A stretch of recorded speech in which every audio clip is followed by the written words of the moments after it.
Jay Castroverde, Ray Gabriel, and Michael Kinay ang ating officials for this ball game. Ed Dakiwag wins the tip para sa Joshua Montero.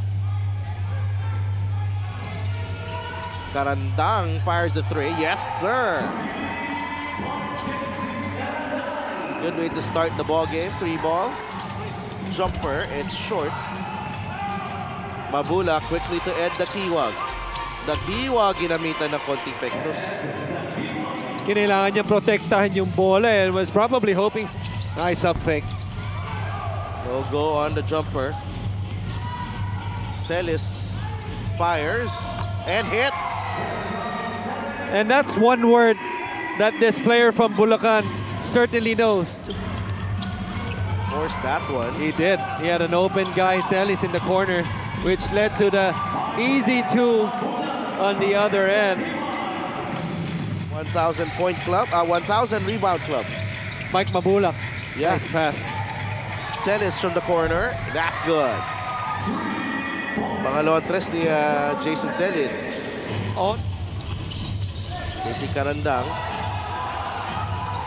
Steal by Mabulak. Nice. Michael Mabulak. 8 of the 12 points of Pangasinan courtesy of Michael Mabulak. Jumper, too strong. Hernandez with a rebound. Celis will fire. That's good. Tatlong tres na yan para kay Jason Celis. He's got 9 points in the ball game. Corner 3, Gabriel, wala. What a rebound. Melencio, too strong, and Michael Mabulak cleans it up. A beautiful offensive rebound by Delf Coach Chris. Maraming salamat, Mika. And itong si Coach Gerson. Ang Ganya is our reigning slam dunk champion, by the way, Christian Luanzon. Gabo for 3, and he knocks it down. Back to live action. Gabo again. Hesed Gabo. You could see it 20 miles away as soon as he got the basketball. Ibanez from the corner. That's off the side of the board. Jumper, wala. And a putback from Nino Ibanez. Oh, what a beautiful offensive rebound and put back in the air by Ibanez. Who gave Pangasinan a 25-19 lead. That's the end of the first quarter. Score is brought to you by Game.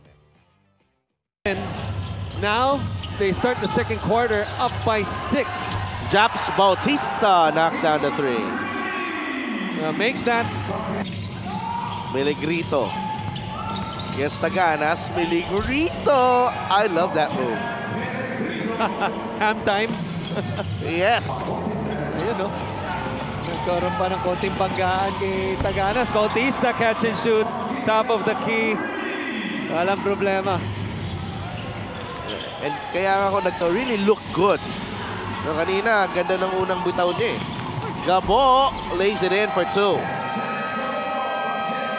Kumapit pa yung sapatos ni Gabo sa sahig, but still able to finish. They inserted back after a few minutes on the bench. Rejects. What a move. Yeah. Rejects the ball screen, goes to his strong. Yung para sa kakampi niya, Bautista. Kaya ang basketball si Del. As you see, the nice pass by Bautista. Parang love life lang yan. Ay, ayan na naman. Medyo nabigla ako doon, ha? Walang hugot yan, ha? Ayan, oh. Hesed Gabo definitely not taking that pass for granted from Japs Bautista. Already up, Celis. Pull up. Nice. Off the in and out dribble. Right. JC Karandang is back in the ball game. Paulo nakawala. Paulo Hobalde. Basket and 1. Pretty much the same play as his first basket. Same side also. Mika Bisamis. Kuya or Tito Paulo Hobalde said that he is very fortunate to still be here and play against the Gabos. Maraming salamat, Mika. And you see it in Paulo Hobalde's routine. As Meneses puts it in for 2. And as a former teammate, Here's Melencio. Meneses. Kumpiyansa na. Yun. Yun, mas gusto pala niya yung 1-2 step kesa yung kanina. Yung Most of the first half, naagaw ng Pangasinan. Villamor, Villonar, easy 2. 3 white shirts, maybe 4, caught ball watching. Oh, steal by Meneses. Will we see a dunk? Oh, layup lang. Mark Meneses.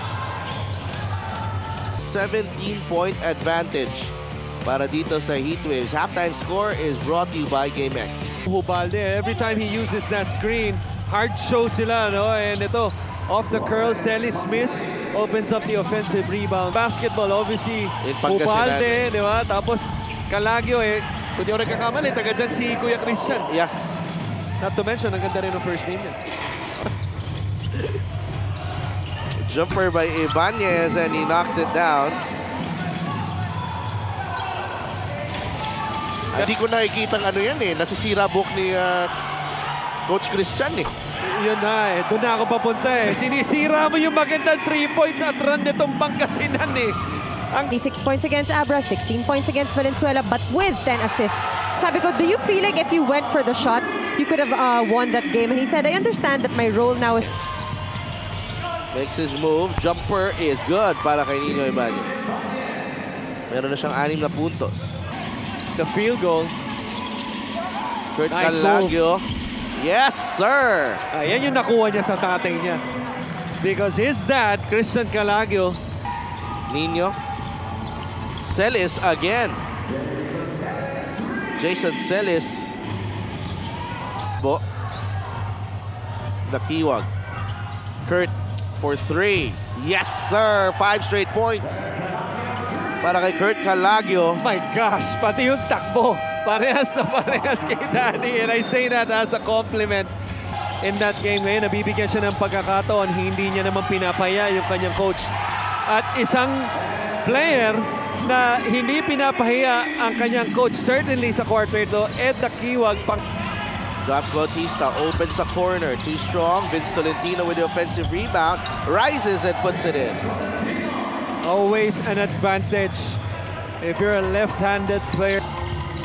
Bautista to the corner. Ed, another 3. That's good. Right now, Melencio he's gonna shoot this one. He Finds- should. finds Dakiwag. Yes, sir! Ed Dakiwag, 17 points in the ball game. 18. Ibanez, pretty spin. A terrific individual move by Ibanez with it. Celis for 3. Yes. Oh, Jason Celis. Ibanez. Hernandez puts it in.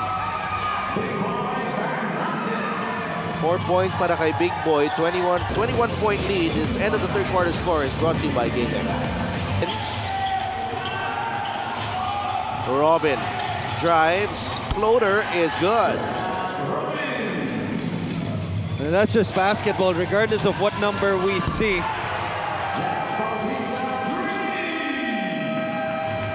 And Pangasinan. They go to Baltasar. Peligrito asking for it. Osicos. Drive and the finish. An effort by Meneses on the closeout. And he will finish on the other end. Galing. That's the play of the game. Mark Meneses. Wall Villamor. Meneses swings it over to Robin. Oh, nice shot. Kitang-kita that he has that in his bag. Oh, it's interesting to me. I think if he could have like a breakout performance for them this year, this team can be scary. Because they got some vets, no, sa kupunan na to. Obviously, Villamor, former Batangas player. Mabulak, Dakiwag. You have Shaq Taganas, who's also a guy who can be productive. Minsan pagdating sa dulo, pagdating sa series, You're gonna need them is yung season natin. Medyo mahaba. Ganya lays it in. So, and congratulations to Pangasinan for their first win this season. The Heat Waves bringing the heat on the Kuyas. And ito po ang ating best player of the game.